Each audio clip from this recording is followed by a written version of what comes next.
Welcome to Mummies of Ancient Egypt. The mummification process used by ancient Egyptians was highly ceremonial in nature. The different types of mummification took into account the social level and richness of the deceased and even included animals. The most expensive was that reserved for the pharaoh and the royal family, as well as some of the wealthiest members of the court.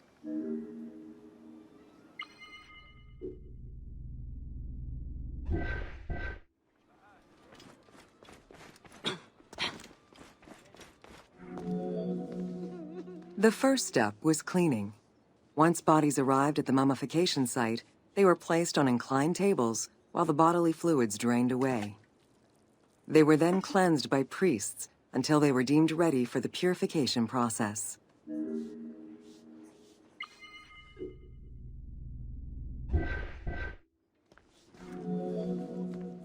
The purification of the body began with a libation from sacred water. The priest then fumigated the body with terebinth resin. After the ritual cleansing, priests used oils, spices, and all kinds of essences to further purify the body of the deceased. Finally, all body hair was meticulously removed.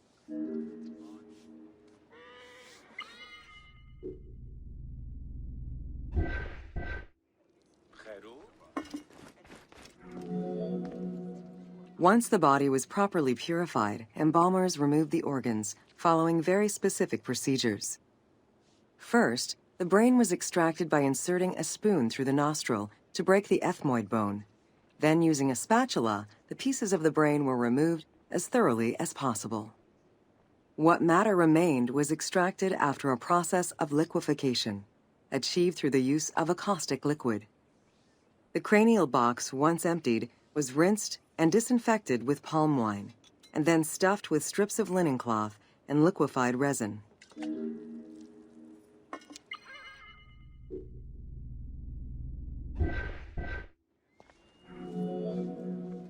After taking care of the brain, embalmers made an incision on the left flank and carefully set aside the viscera. The inside of the body was also rinsed with palm wine. Then the embalmers filled the belly with pure myrrh, cinnamon, and other perfumes and sewed it shut. The removed viscera were washed in palm wine and packed in crushed herbs before being placed in canopic jars.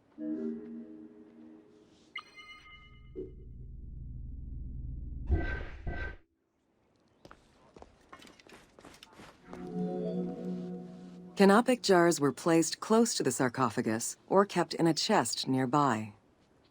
At first, the viscera were wrapped in tissue and placed in the vases. As the ritual requirements became more elaborate, ointments, spices, and even water and natron were added to the process.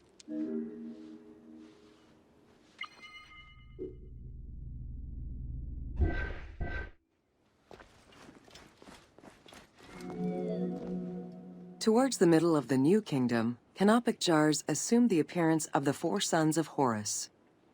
They were known as the protectors of the viscera. These protectors had their own guardians, each a goddess of the dead.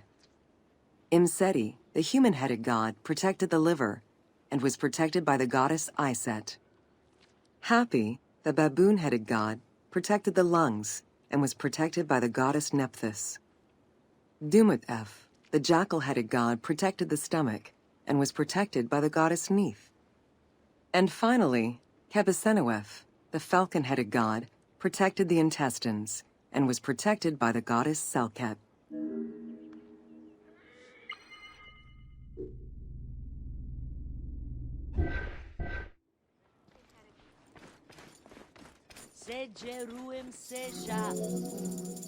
Natron is a naturally occurring mineral found in evaporite. These sedimentary rocks are made up of mineral salts and were generally mined from lake beds in Egypt.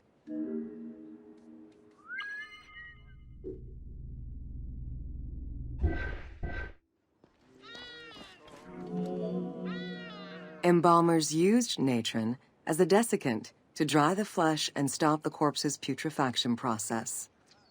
Once the body was cleansed and eviscerated, the deceased was covered in natron for about 40 days. Once desiccated, the body was prepared to be wrapped in strips of linen.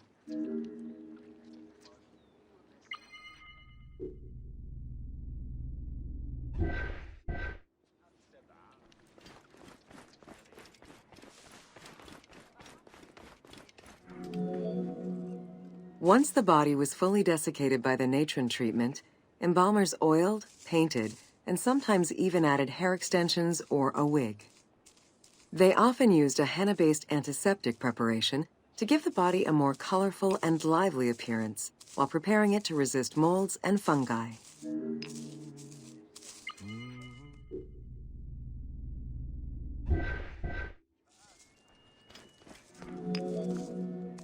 Next came the phase which gave mummies their most well-known appearance, the wrapping. Originally, each part of the body was wrapped separately. Men had their arms crossed on their chests, while women had the right arm folded over their breasts and the left arm stretched along the body. However, techniques evolved over time. Eventually, the body as a whole was wrapped with limbs alongside the body, and increasingly sophisticated and different techniques of weaving flax bands were developed.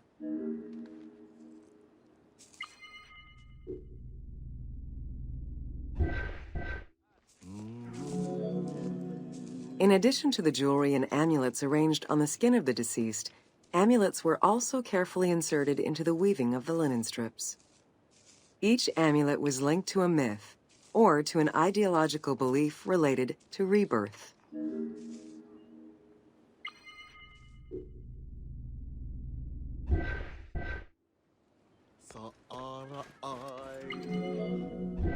Masks were an important part of a mummy's finery. Early wooden funeral coverings were very expensive, however, and soon replaced by masks created through a technique known as cartonage.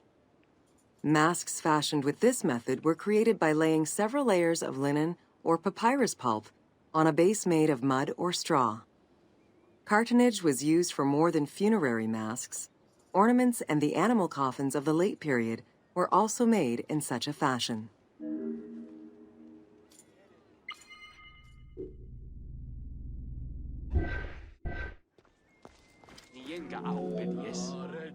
Cartonage evolved to cover the entire body of the mummy during the 22nd dynasty. The mummies were placed on a board inside a rigid envelope of cartonage, which was laced at the back with a string. Extremely cost-effective and visually pleasing, this technique was very popular through all layers of the society.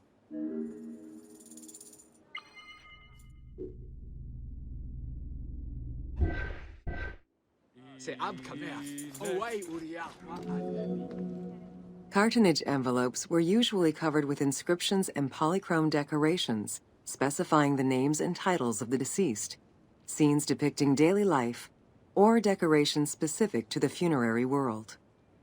This was a true gift for Egyptologists eager to study the funerary rites of the ancient Egyptians.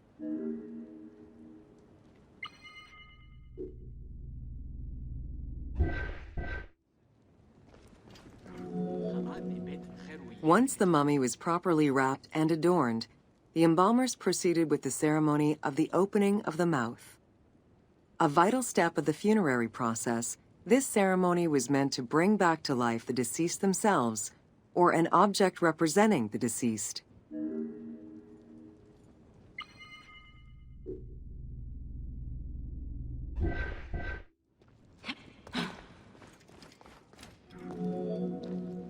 There were no less than 75 different stages for the opening of the mouth.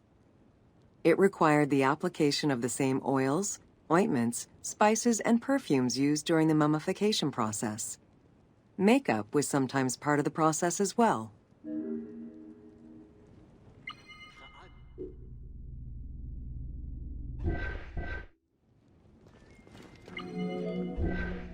The last stage of this long ritual was the act of touching the mouth with the adze to symbolically allow the breath of life to infuse an inert body. Its performance was reserved for a very specific set of people: priests who wore the mask of the god Anubis, a close relative of the family, or by the heir to the throne.